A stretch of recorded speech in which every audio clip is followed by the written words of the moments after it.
मानता हूँ कि मुझे नहीं लगता कि बहन जी की तक ये इन्फॉर्मेशन है कि कैसे यहाँ पर कुछ लोग बहन जी के नाम से और पार्टी के नाम से धन उगाही कर रहे हैं लोग। बहुजन समाज पार्टी में मैं रहूँगा क्योंकि डिपेंड करता है कि देखिए, निर्दलीय तो हैं हम, पार्टी मेरा छोड़ने का मूड नहीं है। टिल द सभा का टिकट लेके आ सकता हूँ, तो चेयरमैनी का था ये टिकट, लेकिन मेरे साथ ब्लैकमेलिंग हो रही थी। मैं ब्लैकमेल क्यों होऊंगा जो पैसा गरीबों में लग सकती होगी। साहिल भाई, आपने पोस्ट किया है कि 90 लाख रुपए मांगे गए थे, इसमें कई लड़कियों की शादी कराई जा सकती है, लगभग आपने 50 लड़कियों का जिक्र किया है। तो लोग कह रहे हैं कि ये आप विधानसभा चुनाव में भी कह सकते थे, क्योंकि उसमें भी आपने पैसे हम लुटाएंगे इन लोगों को इनकी जेब भरने के लिए, क्योंकि इनकी जेब भरनी है और ये हमें टिकट के नाम पर बार बार ब्लैकमेल करेंगे। आप बताइए, जिसका टिकट हुआ है उसका कोई राजनीतिक बैकग्राउंड है? सियासत से कोई लेना देना नहीं है। और कहते हैं कि जी हम तो पुरानी सिपाही हैं। अरे भैया, आप अपना बैठ के अपना क्लिनिक आप चला रहे हो, आप वहाँ पर कि वहाँ पे भाजपा जीत जाए, भाजपा से भी पैसा खा लिया और इतना कमज़ोर कैंडिडेट उतार दिया कि वो मुस्लिम वोट को डिवाइड करे और वहाँ पे भाजपा साफ साफ निकल जाए। तो मुझे तो ऐसा लगता है ये उनकी सोची समझी प्लानिंग है कि यहाँ से नहीं मिला तो भाजपा से पैसा पकड़ लो, भाजपा से पैसा पकड़ा और कमज़ोर कैंडिडेट को उतार दिया गया वहाँ पर। यानी जिस तरह का आरोप लगता है भाजपा और बसपा भी टीम, आप उसकी बात। स्वागत है आप सभी का LKB न्यूज़ पर। उत्तर प्रदेश में निकाय चुनाव की तैयारियां जोर शोर से शुरू हो गई हैं। आज हमारे साथ बहुजन समाज पार्टी के नकुड़ विधानसभा प्रभारी साहिल खान जी हैं। इनके पिता पूर्व चेयरमैन खालिद खान साहब नकुड़ नगर पालिका से चुनावी मैदान में है, निर्दलीय प्रत्याशी के रूप में है। तो जानकारी हासिल करेंगे कि किस तरह की तैयारियां नकुड़ नगर पालिका पर इनके परिवार की है। लंबे समय तक इनके परिवार का प्रभाव रहा है और इनका घर नकुड़ ही माना जाता है। तो सबसे पहले तो खालिद, आपका स्वागत है। बहुत बहुत शुक्रिया परवेज भाई आपका आने के लिए। साहिल भाई, किस तरह की तैयारियां चल रही हैं, क्योंकि लंबे समय से आप सक्रिय हैं और इस बार नकुड़ विधानसभा का चुनाव आप लड़े पूर्व में, और अब नकुड़ नगर पालिका से आपके पिता खालिद खान साहब प्रत्याशी हैं। तो किस तरह की तैयारियां हैं? देखिए, तैयारी तो वहाँ करी जाती है जहाँ पे आपका कुछ नए जगह, आप नई विधानसभा में या नई लोकसभा में आप जाके नए लोगों से मिल रहे हैं। तैयारियाँ तो हमारी 24 घंटे की वहाँ रहती हैं, क्योंकि मेरा जन्मस्थली, मेरी कर्मस्थली, मैं वहीं पैदा हुआ हूँ, मेरी परवरिश वहीं हुई है, वहीं की गलियों में मैं खेला कूदा हूँ। वहाँ के जितने भी मेरे चाचा मामा ताया जितने हैं, उन्होंने अपनी गोद में मुझे खिलाया है। वहाँ के जितने नौजवान मेरे साथी हैं, उनके साथ मैं गिल्ली डंडा खेला हूँ, क्रिकेट खेला हूँ, उनके साथ खेलता था, गलियों में खेल कूद के बड़ा हुआ हूँ। तो तैयारी अपने घर में थोड़ी होती है, वो तो मेरा घर है। और यही वजह है परवेज़ भाई कि जब हमारे साथ नाइंसाफ़ी हुई, और पता नहीं शायद किस्मत ही हमारी ऐसी है शायद कि पहले समाजवादी में हो गई और अब बसपा में हो गई। लेकिन बसपा में मैं थोड़ा सा ये मानता हूँ कि मुझे नहीं लगता कि बहन जी की तक ये इन्फॉर्मेशन है कि कैसे यहाँ पर कुछ लोग बहन जी के नाम से और पार्टी के नाम से धन उगाही कर रहे हैं, लोगों को ब्लैकमेल कर रहे हैं। और मैं कोशिश करूंगा कि इसके बाद बहन जी से मिलूं और उनके बारे में उनको अवगत कराऊं। अभी हम निर्दलीय प्रत्याशी के तौर पे उतरे हैं और मुझे पूरी उम्मीद है कि मेरा जो परिवार है, मेरा जो घर है, वो मेरा साथ देगा और हम बहुत प्रचंड जो जीत है वहाँ से दर्ज करने जा रहे हैं, क्योंकि हमें वहाँ पर हिंदू मुस्लिम सिख ईसाई सभी वहाँ पर मेरे सब परिवार का हिस्सा हैं और हमने कभी भेदभाव की और जाति बिरादरी की राजनीति नहीं करी है। यानी आप हैं बहुजन समाज पार्टी में चुनाव निर्दलीय प्रत्याशी के रूप में लड़ रहे हैं? Hope so. Bahujan Samaj party में मैं रहूँगा, क्योंकि डिपेंड करता है कि देखिए, निर्दलीय तो हैं हम, पार्टी मेरा छोड़ने का मूड नहीं है। टिल द टाइम मैं बहन जी से नहीं मिलता, बहन जी को मैं मिल के सारी चीज़ों की अवगत कराऊँगा और उसके बाद बहन जी क्या स्टैंड लेती हैं, क्योंकि मैं समझता हूँ कि देखिए, अगर ऐसे उत्पीड़न होगा तो इस पार्टी में रहना मुश्किल हो जाएगा। लेकिन अगर बहन जी ऐसे लोगों के ऊपर कार्रवाई करती हैं, जो लोग हम जैसे लोगों को जो पार्टी के लिए झंडा लेके खड़े रहते हैं, उनका काम कर रहे हैं, अगर उनके ऊपर कुछ कार्रवाई नहीं होगी तो ऑफकोर्स इस पार्टी में रहने का कोई सवाल ही नहीं होता। लेकिन अगर कुछ कार्रवाई होती है उन लोगों के ऊपर जो लोग धन उगाही कर रहे हैं, तो ऑफकोर्स हम पार्टी में बने रहेंगे। कौन लोग हैं साहिल भाई? नहीं, नाम तो मैं नहीं लूँगा, क्योंकि अभी फ़िलहाल मैं पार्टी में ही हूँ और उसका जो एक प्लेटफॉर्म है ऑफकोर्स पार्टी का, बहन जी के सामने ही मैं उन लोगों के नाम खोलने का काम करूँगा।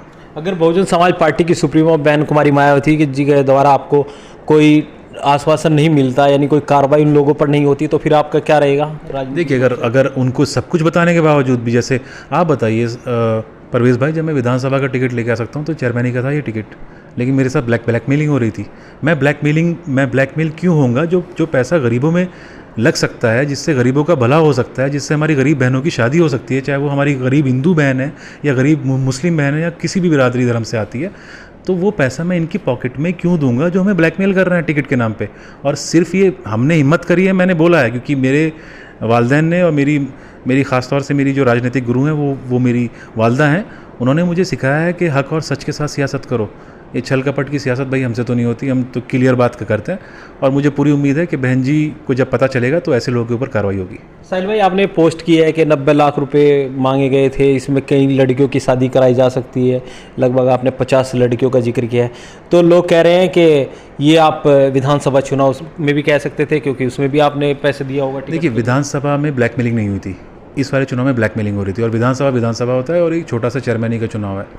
आप बताइए कि जिस हिसाब से यहाँ पर लोग अपनी पर्सनल पॉकेट आप भरना चाह रहे हैं, जिससे पार्टी का कोई लेना देना नहीं है पार्टी का, क्योंकि वो उनको कुछ पद मिल गए हैं और पार्टी का चेहरा लेकर, झंडा लेकर वो धन उगाही करेंगे हमारे जैसे लोगों से जो पार्टी के लिए काम कर रहे हैं। एक तरीका होता है, देखिए पार्टी फंडिंग की ज़रूरत हर पार्टी को होती है, इलेक्टोरल बॉन्ड बनते हैं, अलग तरह से लोग अपनी इच्छा से पार्टी फंड करते हैं, तरीका होता है अपना अपना। लेकिन जिस तरह से अगर आप उसको प्रेशराइज़ करेंगे किसी बंदे को और आप कंपटीशन करा के और ये बोलेंगे भाई टिकट तुम्हारा तब होगा जब हमारी जेब भरेगी, यानी जिस तरह के पूर्व में आरोप बसपा नेताओं पर लगते रहे बोली लगाने के, वहाँ वो तो ऑफकोर्स बोली लगा रहे हैं यहाँ पर लोग। मुझे नहीं लगता कि ऊपर से इस तरह की कोई गाइडलाइन है।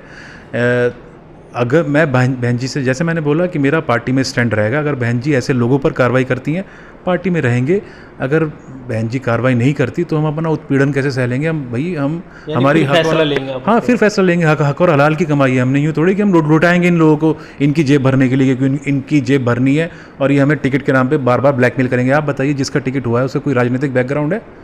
सियासत से कोई लेना देना नहीं है। और कहते हैं कि जी हम तो पुरानी सिपाही हैं। अरे भैया, आप अपना बैठ के अपना क्लिनिक आप चला रहे हो, आप वहाँ पर लोगों को दवाइयाँ बेच रहे हैं। अब वो भी दवाइयाँ पुड़ियों में होती हैं, वो भी मेरे ख्याल से इलीगल है नहीं है, वो चेक करना चाहिए, क्योंकि उसके ऊपर कोई प्रेस्क्रिप्शन वगैरह नहीं होता। वो तो एक पुड़िया के अंदर दवाई, खुली हुई दवाई बिक रही है। खुली हुई दवाई ऐसे बिकनी भी नहीं चाहिए। वो वहाँ पर अपना क्लिनिक चलाकर लोगों को दवाई देने का काम कर रहे हैं। वो कह रहे हैं हम समाज सेवा कर रहे हैं। अरे भाई, समाज सेवा तो सभी कर रहे हैं, आप भी समाज सेवा कर रहे हैं, हम भी समाज सेवा कर रहे हैं। समाज सेवा वो होती है जब आप लोगों के लिए अपने दरवाजे आपके 24 घंटे खुले हुए हैं, आप उनके साथ। लॉकडाउन में हमने अपनी जान पे खेल के लोगों की खिदमत करी है, कंबल बांटे हैं, राशन बांटा है। अभी हमने 17 बच्चियों की शादी कराई है। हमारे पास कोई सरकारी पैसा नहीं है, अपनी जेब से कराई है। और यही मैंने सोचा था कि जो मेरे से 90 लाख रुपए जो मांगे जा रहे थे इन लोगों के द्वारा, ये ब्लैकमेल कर रहे थे सीधा सीधा। वरना आप बताइए कि कहाँ उनका कुछ और, आप जाके वहाँ पे हालात देख सकते हैं। अब ऐसे बंदों को अगर आप टिकट देंगे जिनका कोई राजनीतिक बैकग्राउंड नहीं है और कुछ नहीं है, सबसे पहले तो वो सोचेंगे कि सबसे पहले जो पैसे दिए ना उसको कैसे उगाही करी जाए, तो वो करप्शन करेंगे, करप्शन को बढ़ावा मिलता है। तो अच्छे लोगों को जब तक टिकट नहीं मिलेगा, अच्छे लोग सामने नहीं आएंगे तो समाज की भलाई भी नहीं हो सकती। साहिल भाई, आपका परिवार पूर्व में भी बसपा में रहा है, अब भी आप 2022 के विधानसभा चुनाव से पहले गए थे बसपा में। तो जिस तरह की बातें कही जा रही है कि बसपा के पुराने सिपाही हैं, तो क्या आपके किसी कार्यक्रम में शामिल हुए पूर्व में जो? अरे भाई, बसपा के पुराने, वही मैं कह रहा था आपसे, बसपा के पुराने सिपाही होके मैं सिपाही होके घर में बैठ जाऊं और मैं अपना बिजनेस करता रहूं, पार्टी के लिए कहीं कार्यक्रम में ना दिखाई दूं, पार्टी का झंडा उठा। जो पार्टी का सिपाही वो होता है जो पार्टी को बढ़ाता है। पार्टी का सिपाही वो होता है जो पार्टी के लिए कुर्बानी देता है। पार्टी का सिपाही वो होता है जो ज़मीनी स्तर पर पार्टी के लिए काम करके पार्टी को मजबूत करने का काम करता है।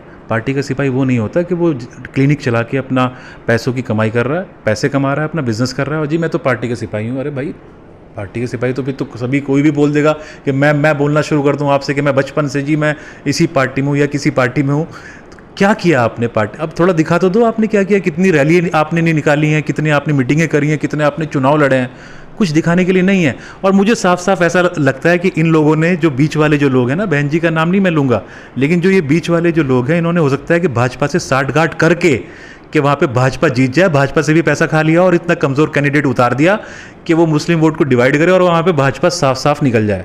तो मुझे तो ऐसा लगता है ये उनकी सोची समझी प्लानिंग है कि यहाँ से नहीं मिला तो भाजपा से पैसा पकड़ लो, भाजपा से पैसा पकड़ा और कमज़ोर कैंडिडेट को उतार दिया गया वहाँ पर। यानी जिस तरह का आरोप लगता है भाजपा और बसपा भी टीम, आप उसकी बात मैं नहीं समझता कि ऊपर लेवल पे बहन जी को कुछ पता है, लेकिन हाँ ये जो नीचे वाले जो बंदे हैं ना, जो मैंने आपको बोला था 3 तिगड़ी जो चल रही है ना, वो 3 तिगड़ी ये काम कर रही है कि वो अगर कैंडिडेट से नहीं मिल रहा है तो वो भाजपा से पैसा पकड़ते हैं, कमज़ोर कैंडिडेट उतारते हैं ताकि भाजपा जीत जाए। और ये यहाँ पे भी कोशिश यही कर रहे हैं कि मुस्लिम वोट डिवाइड हो, सेक्युलर वोट डिवाइड हो और ये भाजपा को फायदा पहुँचाए। लेकिन साहिल भाई, आपके खिलाफ समाजवादी पार्टी और राष्ट्रीय लोकदल ने भी तो उम्मीदवार नहीं उतारा आपका कहीं? भाई वहाँ नहीं, बात तो सुनो, ऐसा कुछ नहीं है। कैंडिडेट है कहाँ वहाँ पे? अब आप देखिए, वहाँ पे गठबंधन को कैंडिडेट नहीं मिला। आज़ाद समाज पार्टी के पास कैंडिडेट नहीं है, सपा के पास नहीं है और है ही नहीं वहाँ पर।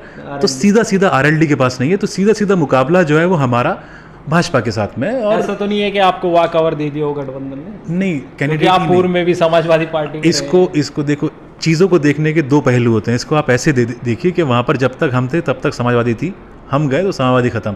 और ये आपका लोकल चुनाव है, यहाँ पे लोकल आपका चेहरे का चुनाव होता है, व्यक्तिगत प्रभाव होता है। हम लोगों ने वहाँ पे अपनी ज़िंदगी गुजार दी, मेरे वालिदैन ने अपनी ज़िंदगी वहाँ पे गुजार दी है। मतलब बूढ़े हो गए हैं वो खिदमत करते करते, 45-50 साल से खिदमत कर रहे हैं हम लोगों की। मुझे पूरा यकीन है कि मेरा परिवार, नकुड़ जो मेरा परिवार है, कस्बा जो है, मेरे साथ एक तरफा खड़ा होगा और हिंदू और मुसलमान सब के सब एकजुट होकर ऐसे लोगों के मुंह पे तमाचा मारने का काम करेंगे जो हम जैसे लोगों को, जो सामाजिक लोग हैं, उनको ब्लैकमेल करते हैं और सोचते हैं कि उनसे ब्लैकमेलिंग करेंगे और उनसे पैसा निकाल लेंगे। और एक मैसेज भी जाएगा, मैं समझता हूँ इससे, कि अगर आप काम करते हैं तो आपको काम के ऊपर भी वोट मिल सकता है और आपको ज़रूरत नहीं कि आप कोई सिंबल ही लेके आएँ तभी आप जीतेंगे। काम के ऊपर भी पब्लिक वोट देती है और आप जीत सकते हैं। मुकाबला किससे मानते हैं, भाजपा प्रत्याशी या? काजी साहब है हमारे, असद काजी साहब, उन्होंने हमें समर्थन दिया था पिछले चुनाव में, वही आए हैं कांग्रेस से। और धनीराम सैनी साहब हमारे जो हैं, वो भी बुज़ुर्ग हैं, हमारे बड़े हैं, वो इंडिपेंडेंट कैंडिडेट के तौर पे आए हैं। देखिए ये सब के सब लोग जो हैं जो आ गए, लेकिन इनका फोकस ये रहेगा कि किसी तरह से हमारा क्योंकि मैं मुस्लिम उससे आता हूँ, समाज से आता हूँ, उनका फोकस ये है कि सबसे पहले तो, हालांकि हमारे साथ वहाँ सर्व समाज का वोट जुड़ा हुआ है, हिंदू आप देखिएगा हमें हिंदू भाइयों का, हिंदू बहनों का वोट कितना मिलने वाला है, क्योंकि हमने कभी भी जो समाज सेवा करी है, आपके परिवार की सेकुलर जी, हमने कभी धर्म और जात बिरादरी देख के हम बात ही नहीं करते। कोई काम के लिए आता है हम उससे नाम नहीं पूछते, हम ये देखते हैं कि कितना ज़रूरतमंद है वो।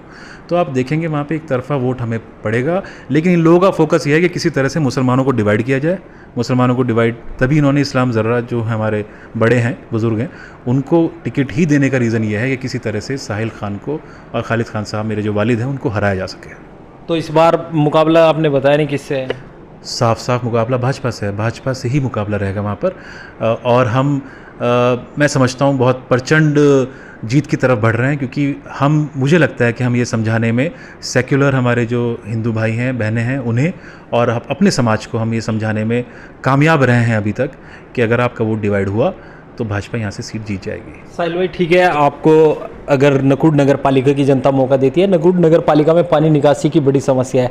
बारिश होती है तो जो सिविल हॉस्पिटल है उसके सामने बड़ा पानी भर जाता है। इसके अलावा कूड़े की भी कोई सही व्यवस्था अभी तक नहीं है। तो अगर आपके परिवार से यानी खालिद खान साहब चेयरमैन बन जाते हैं तो साहिल भाई आपकी क्या प्राथमिकता रहेगी, किस तरह से काम करेंगे? जी, यही ज़्यादा फोकस रहेगा कि कितना मैक्सिमम हम डेवलपमेंट और मैक्सिमम कितना हम फंड्स वहाँ से, जो हमारा नगर विकास मंत्रालय है, वहाँ से कितना मैं मैक्सिमम फंड्स लेके अपने कस्बे के लिए आ सकता हूँ। क्योंकि देखिए पहले मैं 2018 में से सियासत में आया हूँ, मैं इतना पहले एक्टिव नहीं था, मैं ऑन एंड ऑफ आता था, मेरे वालिदैन चुनाव लड़ते थे, मैं आया, कैंपेन किया, चला गया, अपने काम धंधों में लग गया। लेकिन जो फुल टाइम पॉलिटिक्स है मेरी, वो 2018 से शुरू हुई है। और मैं समझता हूँ कि अल्हम्दुलिल्लाह मैं बहुत हाईली एजुकेटेड हूँ और मेरे अंदर वो सारे ट्रेड्स हैं जो एक अच्छे पॉलिटिशियन में होने चाहिए और एक अच्छे पढ़े लिखे इंसान में होने चाहिए। मैं उसका पूरा भरपूर फ़ायदा उठाऊंगा और मैं मैक्सिमम फंड्स जो अपने डेवलपमेंट के लिए, कस्बे के लिए लेके आऊँगा, ताकि हम वहाँ पर एक नया इतिहास, विकास के नाम पे एक नया इतिहास रचने का काम करें। सत्तारूढ़ भारतीय जनता पार्टी से आप मुकाबला बता रहे हैं, तो किस तरह से पार पा पाएंगे? देखिए मुकाबला तो मैं नहीं मानता हमारा किसी से होने वाला है, क्योंकि वहाँ पे हमारे पास सभी समाज का, सभी वर्गों का आ रहा है। लेकिन मुकाबला ऑफकोर्स 1 और 2 के बीच में होता है, तो नंबर 1 पे तो इंशाल्लाह हम रहेंगे ही। नंबर 2 में जीत में बहुत ज़्यादा डिफरेंस होने वाला है, अंतर ज़्यादा रहेगा, बहुत ज़्यादा रहेगा। हम बहुत ज़्यादा अंतर के साथ वहाँ पर जीतने जा रहे हैं। जीत को लेकर पूरी तरह से आश्वस्त हैं, क्योंकि मुझे अपने परिवार पे, परवेज़ भाई, बहुत भरोसा है। नकुड़ वालों पर हमें बहुत गुमान है, हमें उन पर बहुत गर्व है कि उन लोगों ने हमारा हमेशा साथ दिया और वो अब भी हमारा इस मुश्किल घड़ी में भी हमारा साथ देंगे। तो हमारे साथ बसपा नेता और नकुड़ विधानसभा प्रभारी साहिल खान साहब थे। इनके पिता खालिद खान साहब पूर्व में भी नकुड़ नगर पालिका के चेयरमैन रह चुके हैं और इस बार फिर चुनावी मैदान में हैं। तो नकुड़ नगर पालिका की अपडेट हम आपको देते रहेंगे। इसके लिए अगर आपने हमारा चैनल अभी तक सब्सक्राइब नहीं किया तो चैनल को सब्सक्राइब कर ले। वीडियो अगर फेसबुक पेज पर देख रहे हैं तो हमारा फेसबुक पेज भी फॉलो करें।